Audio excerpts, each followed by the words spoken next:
Hey guys, I wanted to take you through some basic Photoshop. I realized I actually already kind of did this in the spring, just going through like basic Photoshop tools for a different project. So I'm actually going to uh, put that video right after I'm done, kind of reminding us what we're doing here. But we have some of these professional Tatiana Photoshops, and what we want to really, as we're going through, we really want something that's borderless like this. And we're really interested in this like mixed media, right? Or like this blend of the photorealistic and the abstract. Because like, these people are not the same scale as this. People go up into the thing. So like as you're picking entourage, like you be so creative with it. Be so creative with it. Um, what you're about to hear me from the spring say is basically like walking through masks, lassos, all kinds of different layer stuff. Uh, Basically, everything you need to get started in Photoshop is basic Photoshop. And I know some of you might already know this stuff. If that's the case, don't worry about this. But if you don't, this is a really great starting point. So, yeah, let's get into it. I'm excited. I wanted to go over just some basic Photoshop stuff for assignment two as we begin to dive into that. So, this is a picture that is what's called a synthetic drawing, right? And so what that means is it's kind of like a diagram that's a little more expansive, where you have kind of a lot of smaller drawings that have been collaged together with text as well as other types of like arrows or maybe lines pointing you here and there, as well as like images, and all of it's kind of collaged together to make a really cohesive like narrative drawing, right?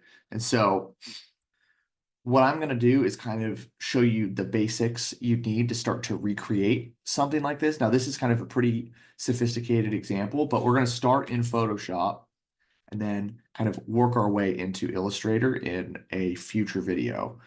Um, so just kind of beginning with this, you would want to start to have images that you bring in, right? This is Photoshop. Just before we begin, I like to turn on the show transform controls just for objects that you bring in.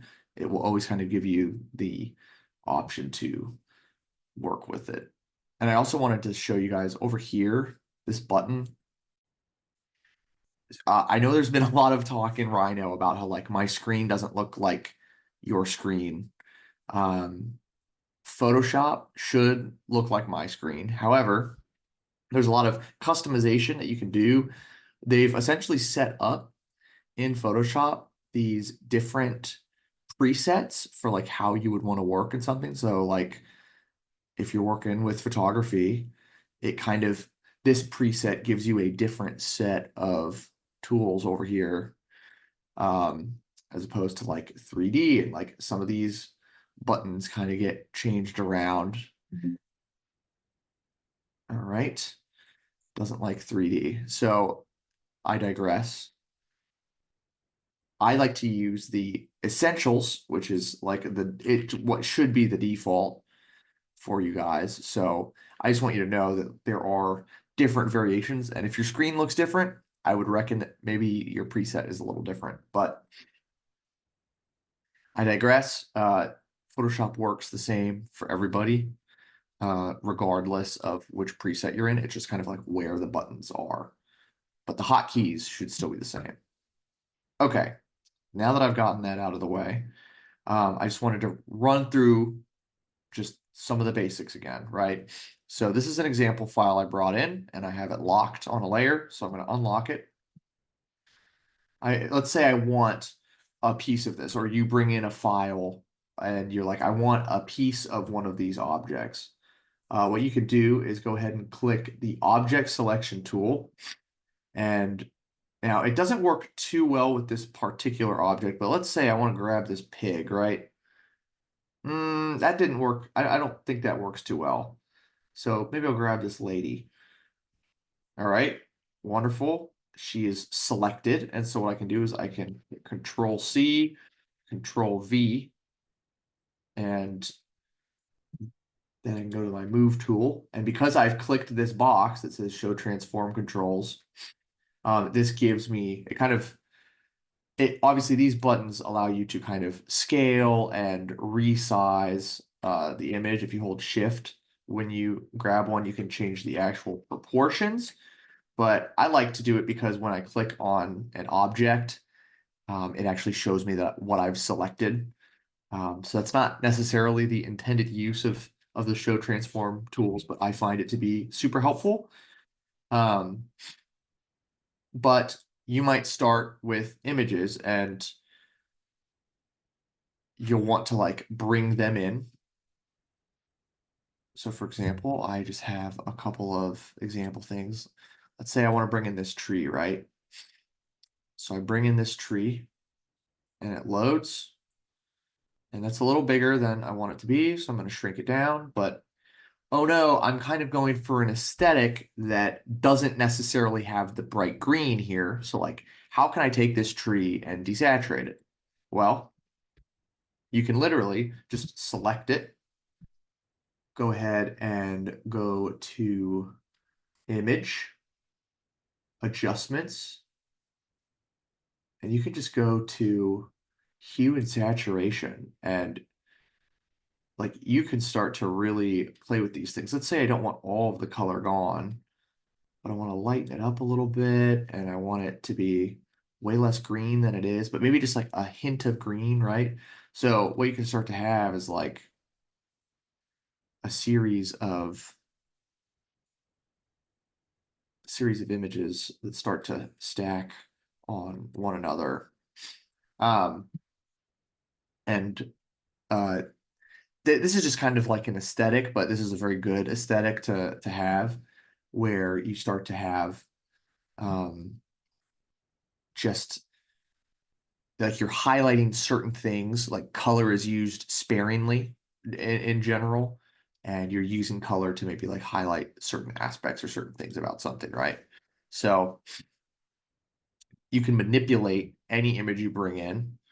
And then I could bring in that circle. So I have this huge circle, right? But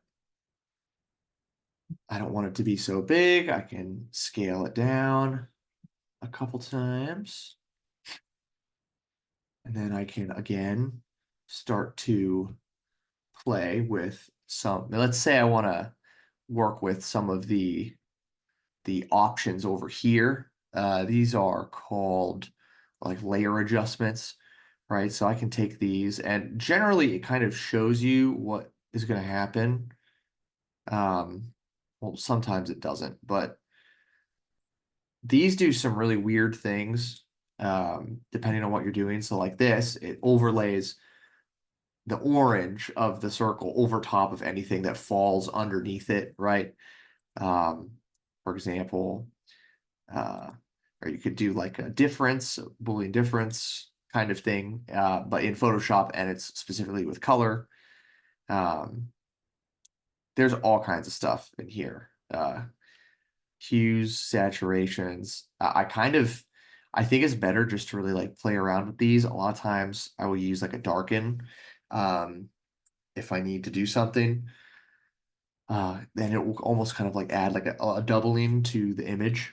But then what I can do is let's say, okay, I want this to kind of have like a cut right here where I only want this part to show up, this part of the circle.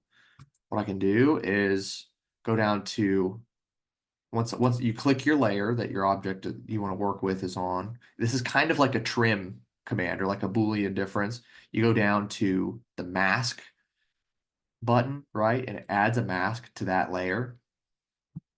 And so all of a sudden, I'm kind of creating something that's rather pleasing to look at, right? Um, we can take this and let's say I want to adjust that color again. Just desaturate that orange a little bit. Maybe lighten it up a little. And let's say I don't want it to be orange. I can kind of make this whatever color I want right here. But then we're like, we're using a color to kind of highlight something, right? And so we can take this, and then I also, if I wanted to, can take something like a texture, bring this in, and this is essentially just like a picture of a rock, right? But if I want to bring that down, drop the transparency, otherwise known as the opacity, down, maybe to like, that's like a good 29%, where you can start to read this. I can essentially, if I turn off that layer, click this object. If I want to select, get that same selection going, right? What I can do is go back to the texture.